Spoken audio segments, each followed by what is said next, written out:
Assalamualaikum warahmatullahi wabarakatuh. Perkenalkan, saya Hana Maulidiana dengan ujung NIM 034 dari Universitas Sriwijaya Fakultas Matematika dan Ilmu Pengetahuan Alam. Yang saya hormati kepada Bapak Juswardi selaku dosen pengampu mata kuliah Fisiologi Tumbuhan. Baiklah, saya kali ini akan menjelaskan mengenai faktor dari fotosintesis.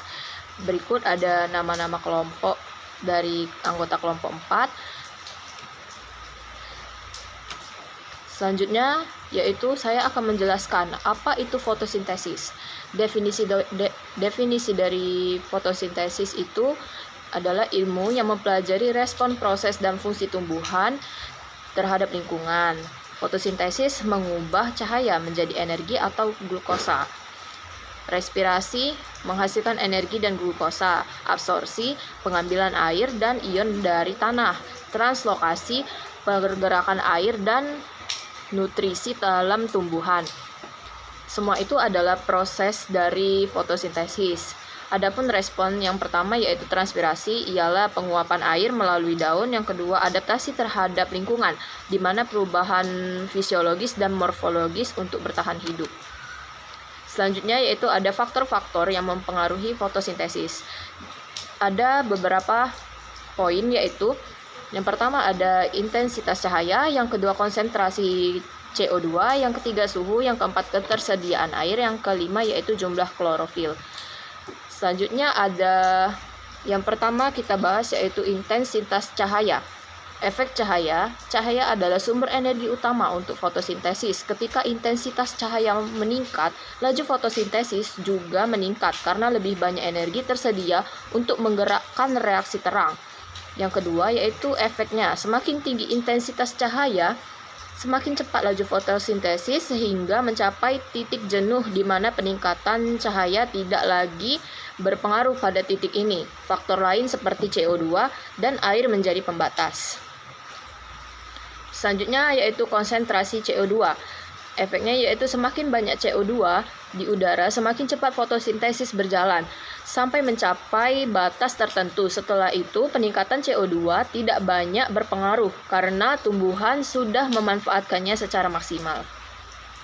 Selanjutnya ada suhu, yaitu suhu yang lebih hangat biasanya mempercepat fotosintesis, tapi jika suhu terlalu tinggi atau rendah, fotosintesis melambat. Ada suhu optimal di mana fotosintesis bekerja paling baik, yaitu suhu optimal fotosintesis berkisar antara 20 derajat Celcius hingga 30 derajat Celcius untuk banyak tumbuhan, tetapi bisa lebih tinggi untuk tumbuhan C4 yang optimal di atas 30 derajat Celcius.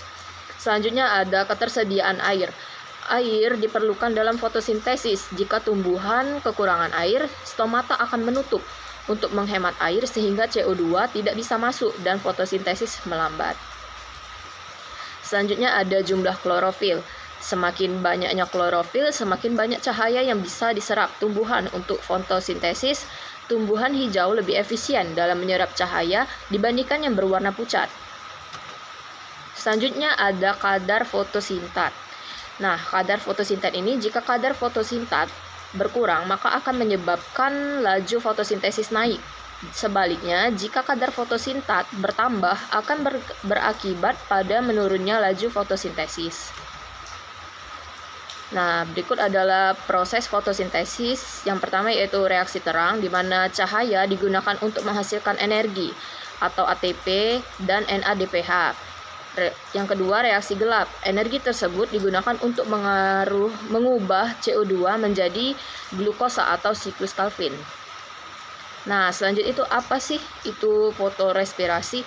Proses ketika tumbuhan mengambil oksigen atau O2, bukan CO2, yang mengurangi efisiensi fotosintesis. Lebih sering terjadi pada suhu tinggi.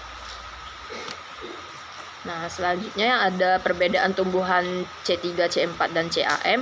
C3 itu tumbuhan umum seperti gandum bekerja dengan baik di iklim sedang. C4 tumbuhan seperti jagung lebih efisien di daerah yang panas, memisahkan fiksasi karbon secara spasial. Yang CAM tumbuhan gurun seperti kaktus menyimpan CO2 di malam hari untuk mengurangi kehilangan air. Nah, selanjutnya yaitu ada siklus Calvin, di mana karbon diikat menjadi molekul organik menggunakan energi dari reaksi terang dan akhirnya menghasilkan glukosa sebagai energi bagi tumbuhan. Nah, selanjutnya ada pengaruh cahaya pada tumbuhan C3 dan C4. Tumbuhan C3 lebih sensitif terhadap intensitas cahaya dan suhu. Tumbuhan C4 lebih efisien pada cahaya dan suhu tinggi karena mekanisme fiksasi karbon mereka lebih terpisah. Adaptasi lingkungan C3, C4, dan CAM. C3 itu paling cocok di lingkungan lembab dan dingin, C4 efisien di daerah panas dan kering, CAM tumbuhan di gurun sangat hemat air. Faktor lain yang mempengaruhi fotosintesis yaitu kelembapan udara. Kelembapan yang rendah menyebabkan stomata menutup yang menurunkan asupan CO2. Yang kedua yaitu kandungan nutrisi. Kandungan nutrisi seperti nitrogen menghambat produksi klorofil, mengurangi laju fotosintesis. Selanjutnya ada pengaruh fotosintesis terhadap pertumbuhan.